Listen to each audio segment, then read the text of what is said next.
말씀으로 시작하는 축복의 하루, 오늘은 12월 12일 금요일입니다. 우리에게 주시는 하나님 말씀 여호수아 17장 14절부터 18절까지의 말씀 함께 합독하도록 하겠습니다. 요셉 자손이 여호수아에게 말하여 이르되 여호와께서 지금까지 내게 복을 주심으로 내가 큰 민족이 되었거늘 당신이 나의 기업을 위하여 한 제비 한 분깃으로만 내게 주심은 어찌함이니까 하니 여호수아가 그들에게 이르되 네가 큰 민족이 되므로 에브라임 산지가 내게 너무 좁을진데 브리스 족속과 르바임 족속의 땅 삼림에 올라가서 스스로 개척하라 하니라.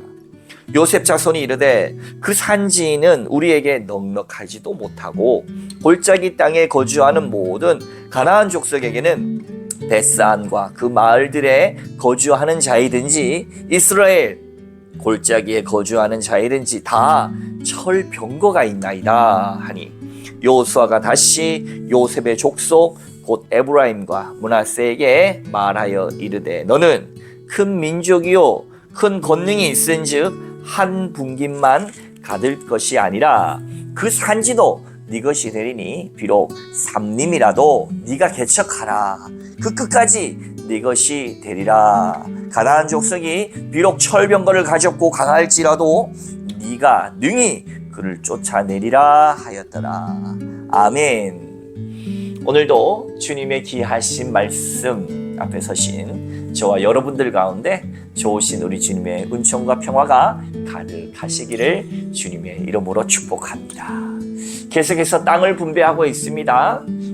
요단강 이 동편에 루벤, 갓 그리고 므낫세의 반지파 그리고 이 요단강 서쪽으로 넘어와서 첫 번째로 유다 그리고 에브라임과 므낫세에 대한 이야기, 요셉 지파에 대한 이야기가 계속해서 이어지고 있습니다. 사랑하는 성도 여러분, 요셉 지파에 대해서 오늘 같이 한번 알아봅시다. 이 요셉 지파는 여러분 한 지파입니까? 두 지파입니까? 제가 여러 번 말씀드렸던 것처럼 레위 지파는 땅을 기업으로 받지 못하고 하나님을 기업으로 받아 모두가 다 하나님만 섬겨야 하지만 대표로 그들이 하나님을 섬김으로 이 민족이 하나님을 섬기는 백성이다라고 하는 정체성을 놓치지 않았습니다. 그러고 이 12지파가 레위 지파가 빠진 11지파가 되니까 창세기 48장에 이 야곱의 축복대로 요셉의 아들 므낫세와 에브라임을 이 두 지파로 형성을 해서 레위가 빠진 그 모든 지파의 12지파를 형성하도록 했습니다. 근데 땅 분기 이게 땅을 나눌 때 요셉 지파는 제비를 한 번 뽑았을까요? 그럼 두 번 뽑았을까요? 이 두 지파로 이루어서 이야기를 나눴다고 했고 므낫세도 이 민족이 크다 보니까 요단강 동쪽의 반지파, 요단강 서쪽의 반지파 그리고 에브라임, 요셉 지파, 에브라임과 므낫세 이것이 요셉 지파 아닙니까? 그렇게 형성이 됐는데 제비를 한 번 뽑았을까요? 두 번 뽑았을까요? 오늘 그 정답이 17장 14절에 나오죠? 한 번 더 봉독해 봅니다. 요셉 자손이 여호수아에게 말하여 이르되 여호와께서 지금까지 내게 복을 주심으로 내가 큰 민족이 되었거늘 당신이 나의 기업을 위하여 한 제비 한 분깃으로만 내게 주심은 어찌함이니까. 그렇죠. 요셉은 한 번 제비를 뽑아서 므낫세와 에브라임이 나눠졌다라고 하는 것을 그 제비 뽑은 것 안에서 그 두 지파가 나누어 가졌다라고 하는 것을 알 수 있어요. 그래서 요셉 지파가 쫙 나와서 땅에 들어가서 어느 정도 살펴본 다음에 이거 우리가 살기가 좀 이거 우리한테 좀 대우를 더 잘해줘야 되는 거 아닌가? 라고 하는 생각이 들어서 이 불편한 마음을 가지고 지도자를 찾아와서 우리 두 번 제비 뽑기 해서 땅 더 줘야 되는 거 아닙니까? 라고 지금 와서 사실은 제안하고 불평하고 있는 모습입니다. 그랬을 때 여러분, 우리가 큰 민족이다. 요셉 지파가 큰 민족이다. 민수기 26장의 말씀을 보면 이 요셉 지파 전체는 85,200명으로 나옵니다. 물론 그 사이에 많은 전쟁과 이론의 변화가 있다고 하지만 실제로 민수기를 보면 첫 번째 그 인구 조사한 때와 들어가기 전 인구를 보면 거의 비슷합니다. 거의 비슷하다고 봐요. 따라서 요셉 지파가 85,200명인데 그 중에 나누어 가지고 에브라임이 32,500명, 므낫세가 52,700명. 그래서 우리가 좀 크지 않냐, 많이 줘야 되지 않냐 라고 하는 말이 전혀 틀린 말은 아닌데요. 그에 비해서 유다 지파는 몇 명쯤 될까요? 유다 지파는 76,500명. 그러니까 85,200명하고 10,000명 정도 차이가 800명 정도, 8,000명 정도 차이가 나죠. 그런데도 유다 지파는 큰 차이가, 그렇게 큰 차이가 아니어도 한 번 제비 뽑았어요. 근데 요셉 지파는 둘로 나누어서 이렇게 므낫세와 에브라임 해서 사실은 넓은 땅을 차지했는데도 우리 두 지파니까 더 달라, 이렇게 요청하고 있습니다. 여호수아가 그들에게 대해서 어떻게 이야기합니까? 15절, 여호수아가 그들에게 이르되 네가 큰 민족이 되므로 에브라임 산지가 내게 너무 좁을진데 브리스 족속, 르비임 족속의 땅 삼림에 올라가서 스스로 개척하라. 정복돼 가지고 좀 떠먹여 주기를 바랬더니 이 삼림 땅 근처에 있는 땅들, 저 아직 정복되지 않은 땅들이 13장 1절에 보면 아직 많다고 하지 않았습니까? 이 완전한 정착의 시대가 아닌 겁니다.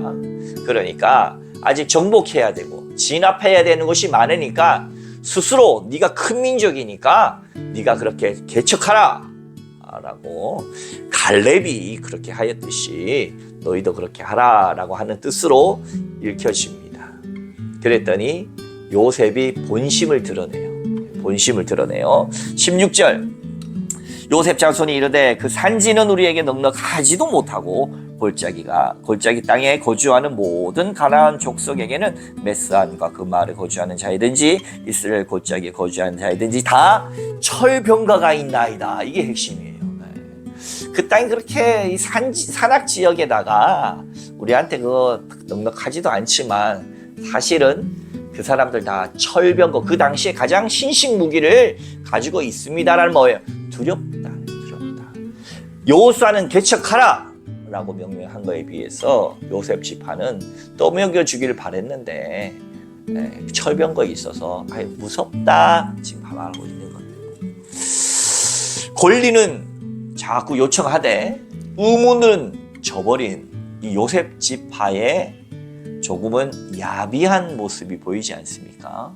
그럼 다른 지파는요, 여러분? 다른 지파는 입이 없어서 말 못하고 있습니까? 아니죠. 순종하고 받아들인 것 아닙니까? 적절한 수중에서 제비 뽑았고 제비 뽑은 것에 대해서 순종하고 받아들입니다. 만족할 만한 지파가 어디 있습니까? 이왕이면 더 넓고 더 좋고 더 멋들어진 땅을 갖고 싶은 건 누구에나 있는 마음이지만 순종하고 받아들인 겁니다.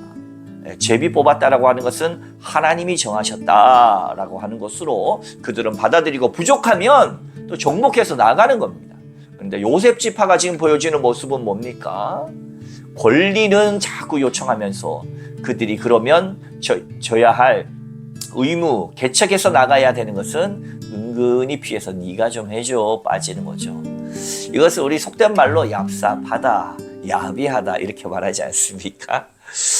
뭐 그렇게까지 보이지 않을 수 있지만 저는 오늘의 본문을 보면서 과거 제가 한 교회에서 한 10명의 목회자와 함께 사역했던 것이 떠올랐습니다. 그 당시 제가 수석 부목사로서 10명의 목회자 사이에서 담임 목사님께서 어떠한 미션을 주시거나 또 매주 회의를 통해서 엄청난 양의 일 폭탄이 떨어지면 그것을 선임 목사로서는 해야 될 가장 중요한 것이 그에 맞는 역할 분담을 딱딱 하는 거예요. 역할 분담을 정확하게 가능하면 땅 분배하듯이 형평성에 맞게끔 또 그 사람에게 맞게끔 적절하게 좀 가능한 수긍할 수 있을 정도들로 같이 분배합니다. 그리고 그렇게 해서 그것들이 잘 돌아갈 수 있도록 체크하고 또 그것들을 잘 또 조합해서 담임 목사님께 보고하면서 그것이 일들이 잘 이루어지는 역할이 수석 부목사의 역할이었습니다.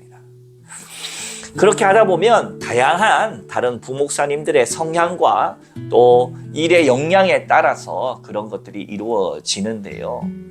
유독 한 목사님은 아주 성격도 좋고 그리고 사람들과의 관계도 좋고 스마트한 목사님이 한 분 계셨어요. 근데 이 목사님이 좀 어려운 게 하나 있었습니다. 여러분, 이 부목사 10명이 있는 곳에서도 일이라고 하는 것이 어느 정도 형평성이 있어요. 쉬는 것도 형평성에 따라서 쉽니다. 그렇죠? 한 조직이라고 하는 것이 마음대로 할 수 있는 건 아니지 않습니까? 어느 정도의 기준과 규칙에 따라서 이루어지잖아요. 예를 들어서 담임 목사님께서 피곤하셔서 멀리 어디 장례식을 또 교회가 규모가 있다 보니까 장례식을 많이 다니다 보면 뭐 밤늦게까지 갔다가 오는 수도 있고 새벽같이 갔다가 오는 수도 있고 해서 담임 목사님의 운전을 좀 보필하는 일들이 많이 있었습니다. 근데 다른 대부분의 이 교구 목사님들, 목장 목사님들은 밤늦게 갔다 오든 새벽에 갔다 오든 자기가 출근할 시간 또 맡은 시간들에 대해서는 그래도 피곤하지만 그렇다고 아주 자주 있는 일은 아니니까 그렇게 수행하곤 했었습니다.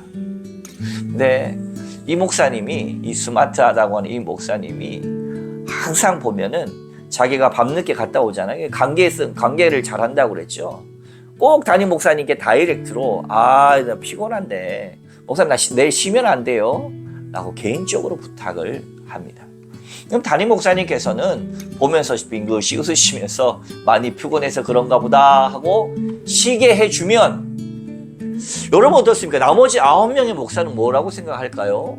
네, 그 모습을 보면서 나는 쉬기 싫어서 안 쉬나? 다들 열심히 고생하니까 그럼에도 불구하고 그렇게 하는 것이다.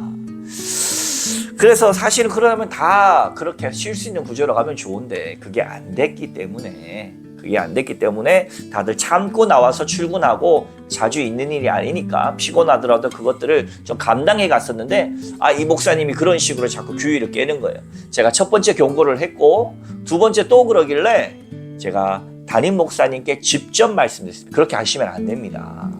이 부목사들 사이에도 나름의 이 형평성이라는 게 있어서 이 친구는 자꾸만 담임 목사님께 개인적으로 이렇게 얘기를 해서 하는데 그럼 조금 어려움이 있습니다 라고 좋은 시간에 목사님과 따로 이야기를 나누면서 이야기를 했습니다. 그리고 본인이 조금 일하면 그것을 좀 과장해서 오늘 요셉 지파가 그렇잖아요. 과장해서 내가 많은 일을 한 것처럼 얘기하면서 권리들을 많이 요청하는 친구였습니다. 때로는 좀 부러웠어요. 나도 저런 능력이 있었으면 좋겠다. 나도 저렇게 해서 조금 더 많이 혜택을 누리고 권리를 주장하고 말이야. 내 권리니까. 막 그럴 수 있으면 그것도 참 능력이다 생각하기도 했지만 공동체 전체를 이끌어 가야 되는 수석 부목사 입장에서는 참 여간 좀 조율하기가 쉽지 않았습니다. 그래서 제가 오랫동안 고민해가지고 그 친구의 장문의 메시지를 보냈어요. 이렇게 하지 말자. 그래서 또 그렇게 고민해주고 애써준 저의 이 배려에 그도 아이고 이렇게까지 깊이 생각해서 이야기해줘서 고맙다라고는 했는데 그게 얼마 가지 못해서 또 그런 일들이 발생해서 제가 나중에 경고를 줬고 그 경고를 주니까 이 친구가 나중에는 마음이 좀 상하기도 하고 그런 일들이 있었습니다만 결국은 이 전체 공동체를 위해서 지켜가야 할 규율이라는 게 있는 거예요. 제가 그렇다고 해서 그 사람은 그 사람대로 봐주고 이 사람은 이 사람대로 시키고 하면 여러분 리더십이 서겠습니까? 오늘 요수아가 그래서 다시 한번 얘기하잖아요. 17절 요수아가 아유 요셉이 나는 이 의무는 행하기 싫고 권리만 좀 줬으면 좋겠다 하니까 요수아가 엄중하게 17절에 다시 이야기합니다. 요수아가 다시 요셉의 족속 곧 에브라임과 므낫세에게 말하여 이르되 너는 큰 민족이요 큰 권능이 있은즉 한 북림만 가질 것이 아니라 그 산지도 네 것이 되리니 비록 삼림이라도 네가 개척하라 그 끝까지 내 것이 되리라. 가나안 족속이 비록 철병거를 가졌고 강할지라도 네가 능히 그를 쫓아내리라 하였더라. 아멘. 요수아가 참 지혜롭죠. 다투지 않습니다. 다투지 않고 리더자의 권한으로서 그것에 대해서 딱 거기에는 그건 안 돼 라고 말하고 결국은 너가 정말로 네 땅이 좁다고 생각하면 의무를 다해 네가 개척해서 가져가 라고 정확하게 원칙을 말해주는 모습입니다. 사랑하는 성도 여러분, 우리가 정에 이끌린다고 이 사람한테는 이렇게 하고 저 사람은 저렇게 하다 보면은 실제적인 리더십 확보가 어렵습니다. 오늘 요수아는 아주 지혜롭죠. 내가 네 말 받아줄게. 대신에 네가 그렇게 하고 싶으면 이런 만큼의 의무를 다하도록 해 라고 정확하게 이야기를 해줍니다. 일 잘하는 모습에 아주 전형적인 요수아의 리더십의 모습을 보여주고 있습니다. 사랑하는 성도 여러분, 우리가 개인적 사적 감정으로 교회 일을 할 수 없습니다. 개인적 사적 감정으로 사람을 대할 수 없습니다. 인간은 사적이고 개인적이지만 그 자리에서 역할을 하는 한도 내에서는 하나님의 영광을 위해서, 하나님의 나라를 위해서, 하나님의 공의를 위해서 우리가 좌로나 우로나 기울어지지 않고 믿음으로 감당할 수 있는 좋은 정말로 여러분의 삶의 자리에서의 리더, 그리고 우리의 교회 공동체 안에서의 리더, 또 우리 가운데 이 요수아의 리더십을 본받아서 우리의 주어진 일들을 지혜롭게 감당하시는 저와 여러분 다 되시기를 주님의 이름으로 축원합니다. 함께 기도하겠습니다. 거룩하신 하나님 아버지 감사합니다. 하나님의 도우심과 인도하심을 따라서 주님 주신 지혜로 말미암아 정말 요수아가 얼마나 공고하고 피곤합니까? 이렇게 찾아왔어 아버지 하나님 불평하고 불만하면서 권리만 주장하고 그들 의무를 행하지 않으려는 그들조차도 정말 원칙과 원리대로 정말로 때로는 엄숙하게 그러면서 그들의 갈 길을 열어주는 듯 이렇게 잘 지도하였던 것처럼 하나님, 우리가 이리 기로워지고 저리 기로워지는 사람이 아니라 절대자 하나님 앞에 순종하며 주님의 말씀 따라 우리의 주어진 일들을 정말로 우리의 사사로운 감정이 아니라 믿음의 아버지의 공적인 마음을 가지고 믿음으로 하나님을 기쁘시게 하는 우리의 인생들이 다 될 수 있도록 축복하여 주시옵소서. 그러할 수 있도록 우리의 정신과 마음들을 날마다 믿음의 길로 인도하여 주옵소서. 감사드리며 거룩하신 예수 그리스도의 이름으로 간절히 기도하옵나이다. 아멘.